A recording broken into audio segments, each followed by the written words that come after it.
Welcome to our conversation. My name is Andre Koen, and I want to say thank you so much for joining us in such a wonderful opportunity to learn, to change, and to grow. And so we'll get right into our first experience here. And one of the things that I typically do when I'm working with groups, I typically start off with this particular diagram, and it's triangles. And what I ask people to do, and I want you to do this, so just take a moment to do this, and I want you to write down the number of triangles that you see in this particular diagram. So how many triangles can you count in this particular um, iconography, right? So what's really interesting when one goes to do that, one will jot down a set of numbers, but hopefully you have written down a number of triangles that you've seen. But before you reveal that, what I'd like for you to do is to take a step back and define a triangle. So how does one define a triangle? Well, one might suggest that a triangle has three sides, that a triangle has three angles, and that a triangle, whether it's obtuse or acute or a right triangle, will have three angles in them that may be equal, like an equilateral triangle, or may be, again, acute or obtuse.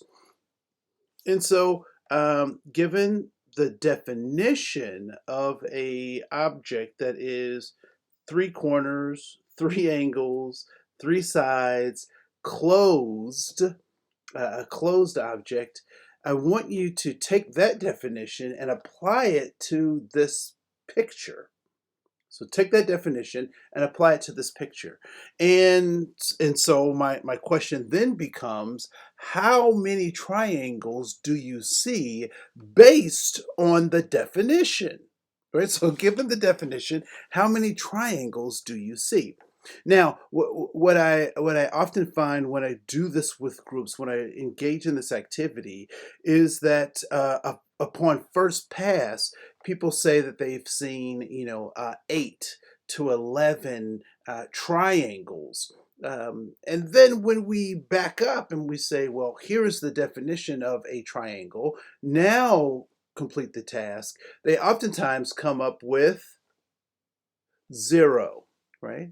And so, why is that? Why is it that upon first pass, before we even have defined what we're after, before we know what we're looking for, we make these assumptions that we have triangles when in fact, oftentimes we don't, right?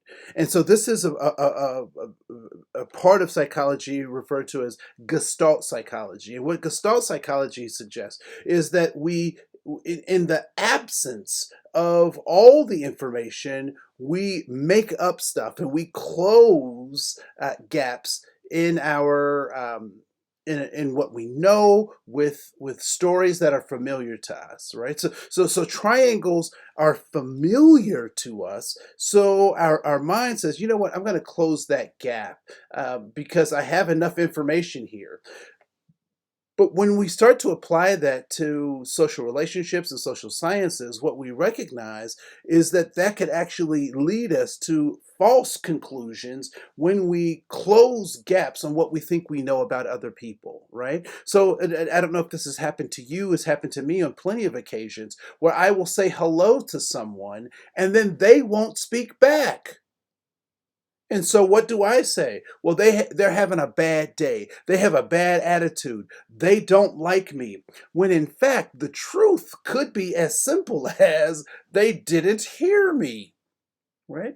So like approaching these triangles with our pre-assumptions, right? With our prejudice, with our thinking based on models that we've had in the past, sometimes we encounter um, individuals And we bring those same things into that conversation. And it's only by being a critical thinker that we're able to pause and say, wait a minute, what am I looking for?